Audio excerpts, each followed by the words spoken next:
Muy buenas, nos detenemos ante la adaptación que no ha dejado indiferente de Cumbres Borrascosas, Wuthering Heights, basada en la única novela que escribió Emily Bronte en vida, pero se trata de una adaptación como no te la esperas.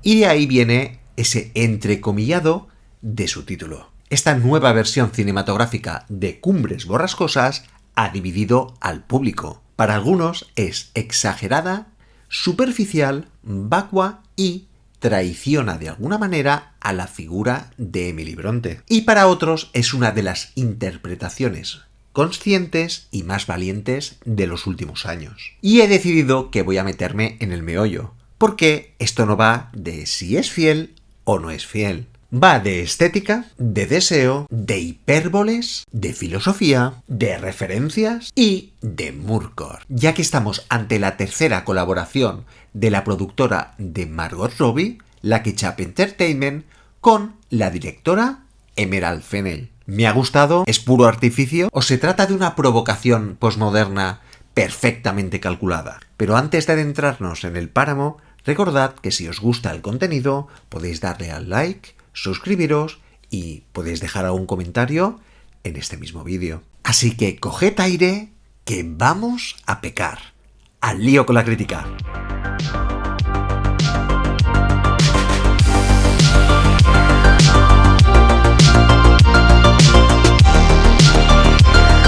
Y ya os avanzo que me voy a detener en numerosos aspectos, no solo en temas de preproducción o referencias, sino también en aspectos menores, como puede ser la tipografía del título de la película. Porque en esta película, concretamente, la estética no es un mero complemento, es el núcleo.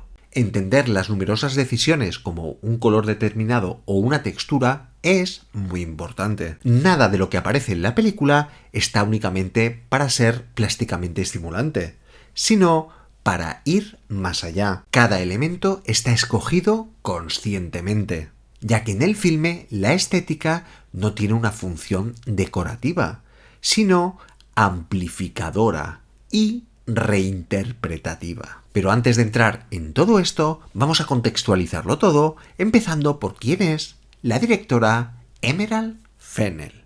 Emerald Lily Fennell es una actriz, guionista, productora y directora de origen británico, que la podemos ver actuando en la adaptación de 2012 de Anna Karenina e incluso en Barbie, o interpretando a Camilla Parker en The Crown, pero destacaría con su ópera prima Una joven prometedora, en el 2020, nominada a 5 Oscars, ganando el de Mejor Guión Original. Y le seguirían una película que no dejó indiferente, llamada Saltburn, siempre fascinada con los excesos morales y la crítica social, pero todo envuelto de brilli-brilli. Emerald Fennell no es una directora naturalista, sino todo lo contrario.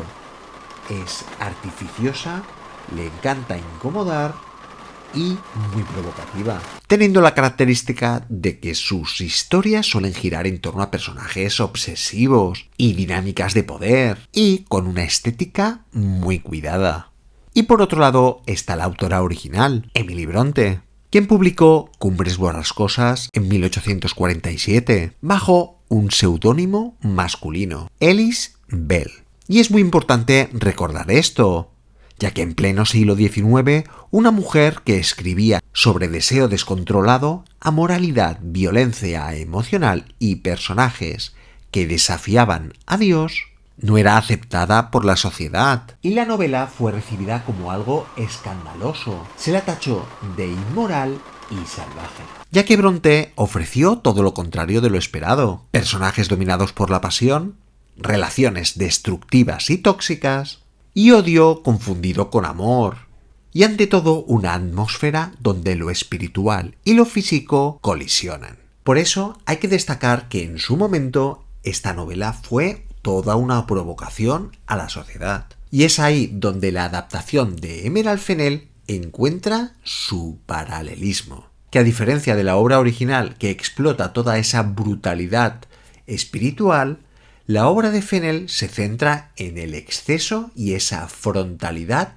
emocional. Por eso es muy importante entender todo el tema estético que envuelve a esta película, ya que esta adaptación dialoga de alguna manera con la obra original a nivel conceptual, trayéndola a lo contemporáneo. Así que podemos llegar a entender que esta nueva versión sea absolutamente provocativa, tanto en el tono como a nivel visual. Así que para el guión de la película, la realizadora lo tenía muy claro. Quería expresar lo que sintió cuando la leyó por primera vez a los 14 años de edad, centrándose en los dos personajes protagonistas y obviando muchísimas cosas de la historia. Así que se eliminarían de la narrativa la segunda generación, la descendencia, y se centraría en la intensidad destructiva de la primera, así como la desaparición de Hindley Earnshaw, hermano mayor de Catherine, y que de alguna manera ese rol se concentra en el padre de esta, asumiendo tanto la autoridad patriarcal como esa violencia perteneciente a su hijo. Así que la película también simplifica toda la estructura narrativa,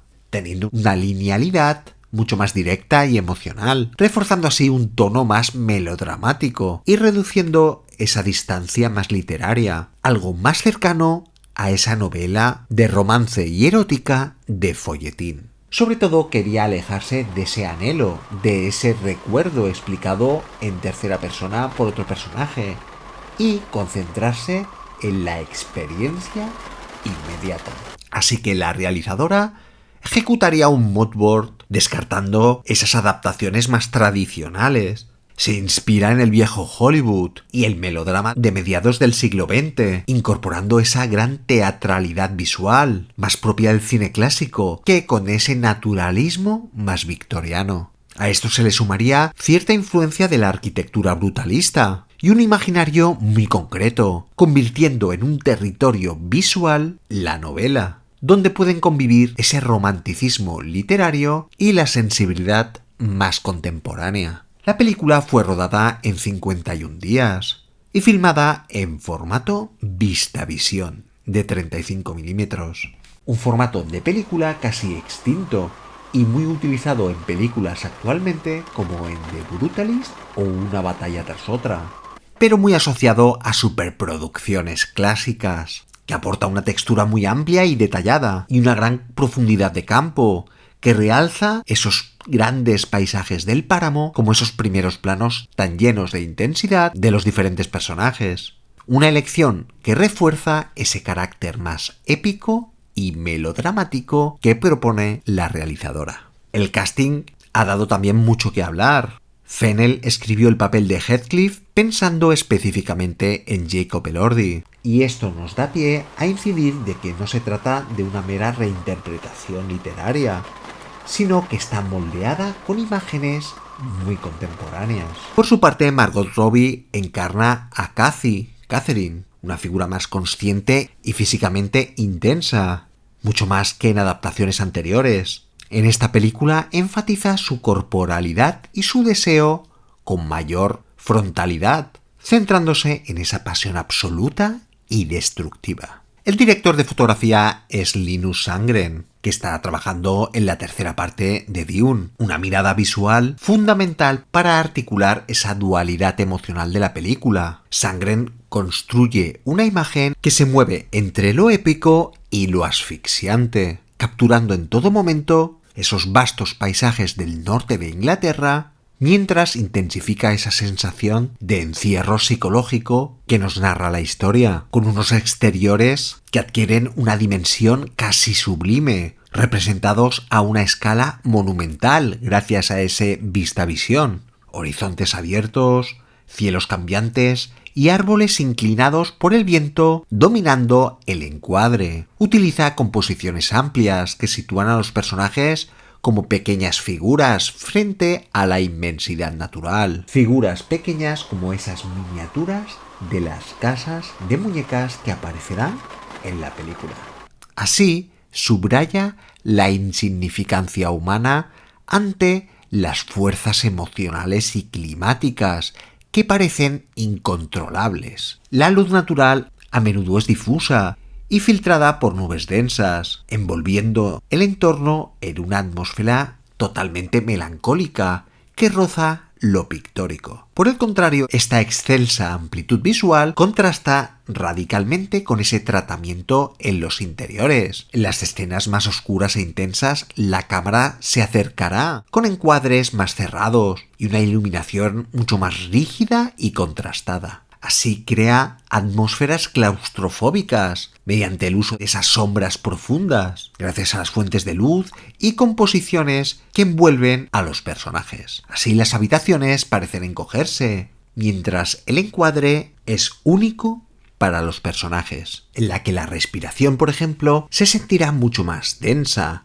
y cercana, y donde la alternancia entre las diferentes aperturas y las compresiones visuales será un paralelismo entre los vaivenes emocionales que nos narra la película. Así, el uso del VistaVision está justificado para una gran experiencia sensorial. El grano aporta una cualidad muy orgánica integrándose con el paisaje, evitando esa nitidez de lo digital, adquiriendo una suavidad envolvente que potencia esa sensación de ensoñación más febril. Conceptos excesivamente victorianos. Y también hay un juego cromático como herramienta emocional. Los tonos fríos y terrosos dominan el páramo, mientras que en momentos clave emergen contrastes más intensos, cargando de más tensión dramática. Así, los colores no buscan ese realismo más estricto, sino una coherencia atmosférica. Cada espacio respira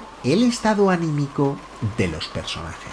Así que la fotografía no documenta el escenario, sino que lo transforma todo en fuerza narrativa. Expande la belleza del norte de Inglaterra, contrastando esos polos opuestos y complementando esa intensidad emocional entre el abismo abierto del paisaje y el encierro sofocante del deseo. La diseñadora de producción es Susie Davis, que ha colaborado con la decoradora Charlotte Dirks, trabajando en coherencia con los otros equipos, manteniendo una experiencia sensorial total, con el objetivo de que ese mundo interpretado se sintiera antes que se entendiera. Así que la visión de los escenarios no será únicamente visual, sino más sensorial. De ahí a las numerosas manipulaciones con los diferentes materiales, desde una masa de pan, huevos e incluso la gelatina.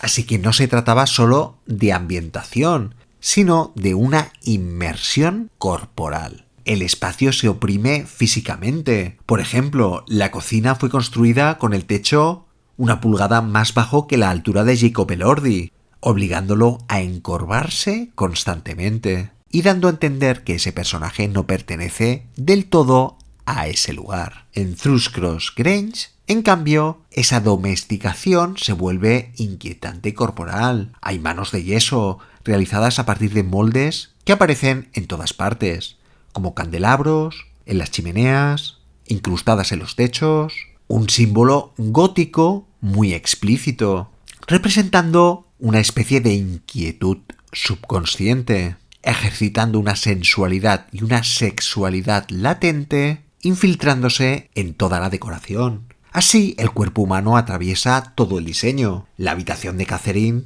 lo lleva a esto al extremo, reproduciendo exactamente su piel. Davis imprimió una fotografía del brazo de Margot Robbie sobre tela y la cubrió de látex tensado, creando paneles murales translúcidos. Incluso las venas aparecen integradas en la alfombra. Paredes que parecen sudar, o esas pequeñas sanguijuelas que se adhieren tanto al cuerpo de Cathy como a la superficie de la habitación. Todo ese espacio del dormitorio no refleja su interioridad, la absorbe. Y otros elementos continúan con esa lógica más orgánica y perturbadora. Una mesa cubierta con una cortina de cabello humano, peces dorados nadando en jarrones transparentes en el jardín. Una atmósfera donde lo ornamental convive con lo visceral. O esa casa de muñecas que la he mencionado anteriormente, que funciona como una metáfora estructural. Personajes atrapados dentro de una narrativa que los manipula. Pequeñas figuras envueltas de una caja decorativa. Más que escenarios embrujados por fantasmas, son espacios embrujados por esa materia prima del deseo y la posesión. Aquí, lo gótico no proviene de lo espectral, sino de lo intensamente corporal. De la peluquería y el maquillaje se encargaría Sian Miller, que sería una herramienta expresiva destinada a representar esa lujuria de los rostros, totalmente alejado de esa pulcritud asociado a los típicos dramas de época tradicional. Los labios no aparecen perfectamente delineados, están ligeramente difuminados, como si el color hubiera sido alterado por el viento o el roce. Las mejillas se intensifican para que haya un rubor, dando la sensación de que los personajes han sido tocados o heridos por la pasión. Así que el sudor o las pecas meticulosamente cartografiadas. El cabello de Margot Robbie está inspirado por desfiles de Dior. El maquillaje y el peinado adquieren una cualidad más simétrica y decorativa, con cintas, lazos y arreglos más minuciosos que transforman de alguna manera a nuestra protagonista en una especie de muñeca, transformando la estética en algo más teatral. Hay una progresión coreografiada que acompaña al estado emocional de Cathy. En el caso de Jacob Elordi, consolida al típico arquetipo de héroe byroniano, con esa imagen sombría, camisas románticas abiertas en el cuello, abrigo largo y negro, y patillas rectas, con aire más retromod, con sus prótesis de barba, a prueba de cañones de agua y máquinas de viento, que hicieron que resistiera en condiciones extremas sin perder esa presencia en el primer plano. La diseñadora de vestuario es Jacqueline Durran, que descarta esa reconstrucción más histórica estricta y propone una versión totalmente imaginaria y emocional del traje de época. Construye un vestuario que traduce visualmente los estados psicológicos de los personajes. Una mezcla deliberada entre el periodo Tudor, la era isabelina y el glamour de los años 50, pero con ecos de la alta costura contemporánea. Así, el personaje de Catherine cuenta con unos 50 cambios de vestuario a lo largo de la película, cada uno representando un estado emocional diferente, marcando el pulso interno del personaje.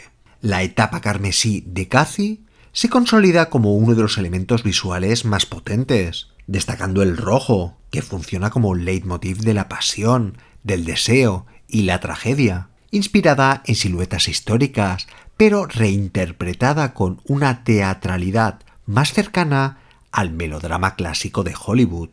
El vestido de novia está inspirado en una fotografía de los años 50, en la que una mujer aparece envuelta de celofán, como si fuera un regalo, una lectura simbólica muy particular, y que da a entender de que es un objeto presentable, cuidadosamente envuelto, para ser devorado por la sociedad. La estructura del vestido tiene referencias a la alta costura del siglo XX. No es solo un traje nupcial cualquiera, sino la representación visual de su domesticación y exposición pública. Tiene superficies plásticas y reflectantes, creando un efecto antinatural que contrasta con la textura orgánica del paisaje. También destacan piezas muy teatrales, como sombreros exagerados, cruces engastadas y prendas que parecen irradiar luz bajo la luna.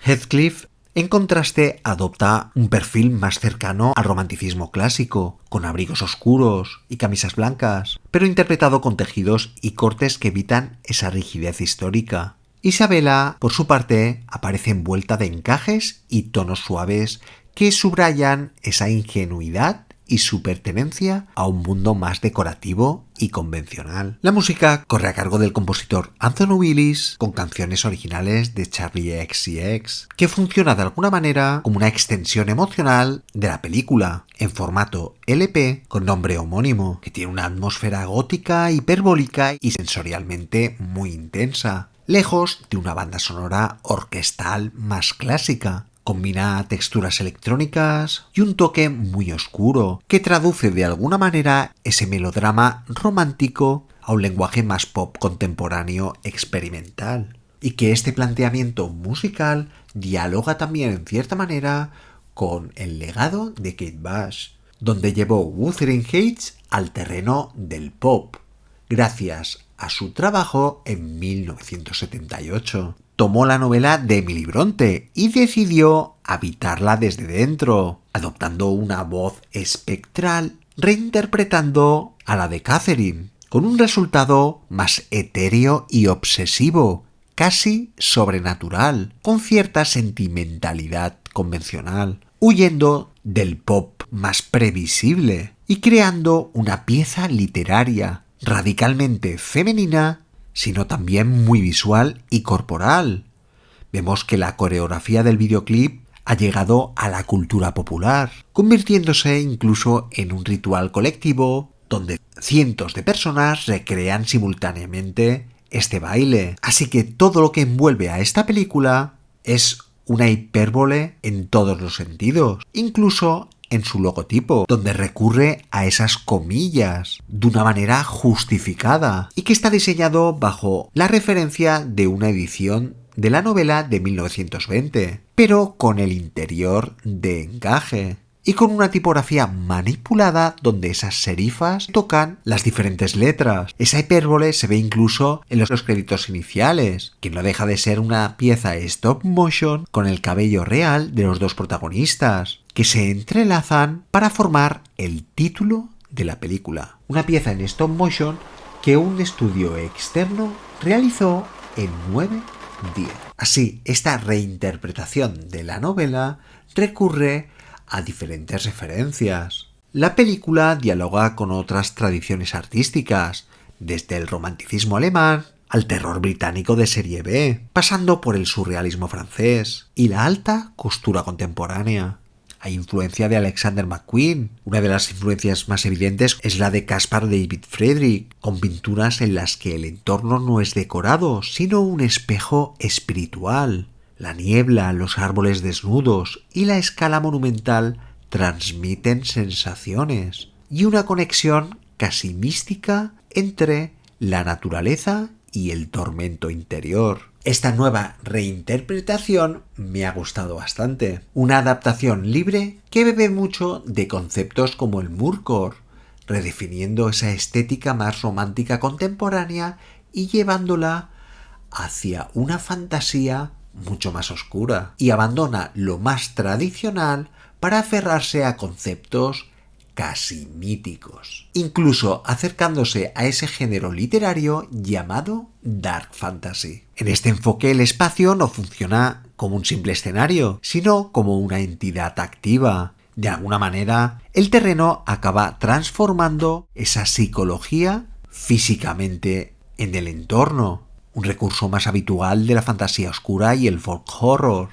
Y lo sobrenatural deja de ser una insinuación ambigua como en la novela original y se convierte en una atmósfera constante. Y los protagonistas no parecen simplemente figuras victorianas, sino arquetipos, casi como una especie de figura salvaje del páramo, y él como un héroe byroniano, eterno y maldito, adquiriendo estos dos personajes una dimensión casi mitológica. Y hay que decir que Emily Bronte estaba muy obsesionada con Lord Byron, pero más que con su persona, todo lo que representaba socialmente. Así, esa hiperestética, esa hiperrealidad refuerza esta lectura. Los colores saturados, contrastes extremos y materiales brillantes, representando lugares inhóspitos e inexistentes por la naturaleza. No hay precisión histórica. La película crea su propio sistema visual coherente, como si fuese una saga de fantasía, y ese anacronismo musical y visual contribuye a esa atemporalidad. Se introducen sensibilidades contemporáneas a una historia ubicada en el siglo XIX, rompiendo con la tradición histórica y reinterpretando lo emocional. Es una mezcla de lenguajes y códigos temporales en todos los sentidos. Hay incluso ambigüedad en lo moral, donde los personajes pueden ser a la vez víctimas y verdugos, conectando directamente con narrativas contemporáneas más fantásticas. Es una especie de alegoría atemporal sobre el deseo, la posesión y la furia emocional. El páramo deja de ser geografía y se convierte en un estado mental. Y estos conceptos del Murkor o el Dark Fantasy, así como algunos victorianos, se mezclan con ápices filosóficos de Baudrillard. En la película no se trata de buscar una verdad oculta detrás de la imagen, sino de aceptar que en la era de la hiperrealidad, la superficie es la verdad. La forma no cubre el contenido, lo sustituye. De ahí a que parezca que está todo absolutamente vacío. En la novela original, el paisaje funciona como un símbolo. Existía una profundidad psicológica y metafísica que el lector debía descifrar. En esta versión de Fennell, en cambio, no se esconde ante una dimensión interior, se manifiesta excelsamente y es completamente visible en todo momento, porque hay que aceptar que estamos en la era de la imagen, y la imagen nos dará información absolutamente de todo. Solo hay que observar. Así, la superficie dejará de ser un envoltorio y se convertirá en experiencia inmediata. Somos grandes consumidores de imágenes en canales como Instagram o TikTok y se ha adaptado en cierta manera a un lenguaje más contemporáneo. No basta con reproducir cómo se vivía en Yorkshire en 1840. Se quiere una versión más intensificada, estilizada y emocionalmente amplificada de esa época imaginada. Al introducir estos códigos más contemporáneos, la película colapsa el pasado y el presente en una imagen hiperdensa. Y como dice Baudrillard, la historia deja de convertirse en una reconstrucción, sino que se convertirá en una simulación consciente. Como otros conceptos como es el de la obscenidad, no se trata de lo sexual, sino de reproducir radicalmente lo íntimo, imprimir venas, pecas en superficies visibles o convertir la piel en textura arquitectónica. El misterio romántico se sustituye por fascinación explícita. Así que esta nueva película no dejará de ser una interpretación muy posmoderna. La provocación contemporánea no consiste en ser más profundo, sino en llevar esa superficialidad al extremo para que resulte más inquietante, y donde emerge un nuevo tipo de profundidad. La imagen ya no ocultará a una realidad, sino que la sustituirá. Así, desde el primer momento, hay un pacto incómodo con el espectador.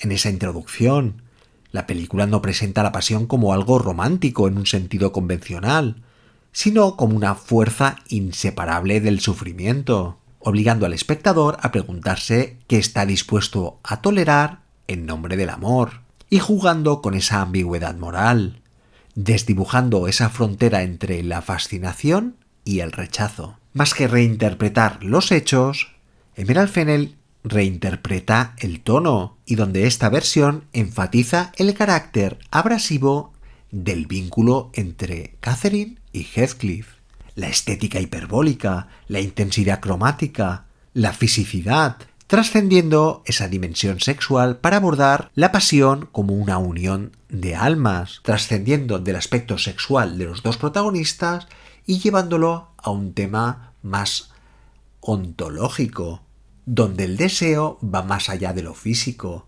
y donde descarta esa atracción decantándose por esa fusión entre las dos almas. Un sufrimiento que surge precisamente por esa unión absoluta, imposible de sostener dentro de unas normas sociales, insistiendo que el vínculo es anterior a cualquier convención moral o contractual, una dimensión casi espiritual que explica por qué el conflicto resulta tan devastador. No se trata de perder a un amante, sino de perder una parte constitutiva de uno mismo. Y muchos se pueden acoger a que esta radicalización estilística y estética desdibuja de alguna manera esa psicología de los personajes y esa crítica social. Pero también se puede decir que ahí radica su fuerte. La película obliga al espectador a una incomodidad constante. Una incomodidad que de alguna manera sintieron cuando leyeron por primera vez en el siglo XIX la novela de Emily Bronte. En lugar de domesticar a un mito, lo exagera al más allá.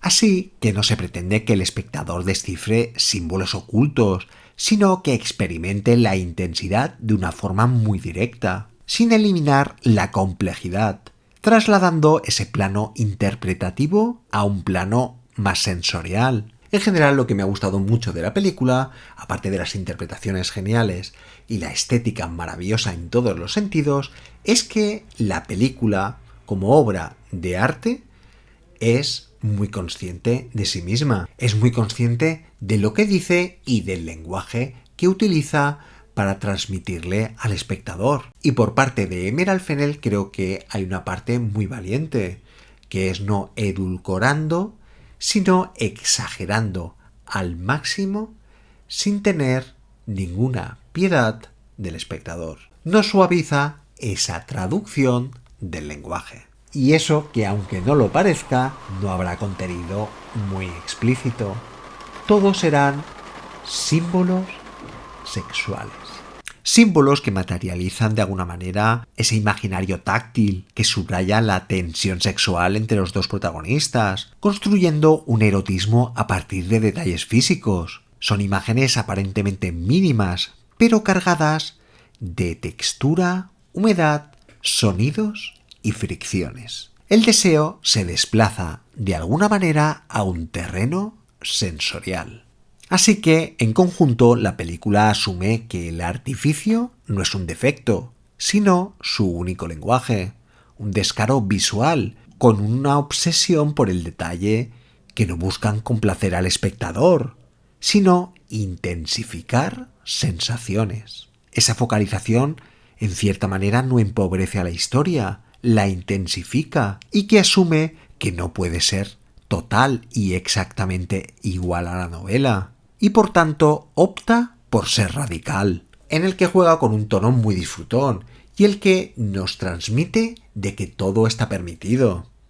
Solo hay que entrar en el juego. También habrá una referencia a Romeo y Julieta, que aparte de funcionar como una especie de presagio, también es un comentario metatextual, revelando el contraste entre quienes contemplan el amor romántico como ficción idealizada y quienes lo viven como una fuerza destructiva. Aquí Isabela cae aterrada ante la intensidad de esta obra y ante lo que representa, pero a su vez termina atrapada en una dinámica de deseo que la coloca en una posición de sumisión. E incluso también hay un gesto muy victoriano en la forma en cómo Isabela percibe a Cathy por primera vez, como un fantasma, siendo una metáfora de que el personaje de Cathy es una anomalía social, no encaja con las normas preestablecidas. Y como he dicho antes, tanto Jacob Elordi como Margot Robbie hacen un trabajo muy bueno, destacando el de esta última sobre todo, y que se trata de un casting que no es casual, alejándose de los estereotipos de la novela y cogiendo dos estereotipos muy marcados a nivel contemporáneo, dos figuras como Jacob Elordi y Margot Robbie, dos modelos a seguir dentro del canon de belleza de nuestros días. Y en general he aceptado las reglas del juego y me lo he pasado realmente muy bien. Y he entrado directamente desde esa introducción que me parece fascinante. Y me aferro a esa palabra, libre. Libre para incomodar, libre para reinterpretar. Una libertad que es un concepto excelso de lo victoriano. Ya tenemos a la novela original y múltiples adaptaciones tanto en televisión como en cine. Incluso una versión más libre como es la obra de Buñuel, Abismos de Pasión, y donde la historia trasciende a otras obras con esa relación sexual y destructiva, como podemos ver en El hilo invisible de Paul Thomas Anderson. Y hay que tener un concepto claro. Los clásicos sobreviven gracias a las reinterpretaciones y a las adaptaciones. Y cuando una adaptación más o menos libre logra provocar debate o división y entusiasmo por partes iguales, demuestra que la historia sigue viva. Así que, citando a mi amada Bronte, me despido, sabiendo que los fantasmas han vagado sobre la tierra. Estad siempre conmigo, tomad cualquier forma, volvedme loco, pero no me dejéis en este abismo donde no pueda encontraros.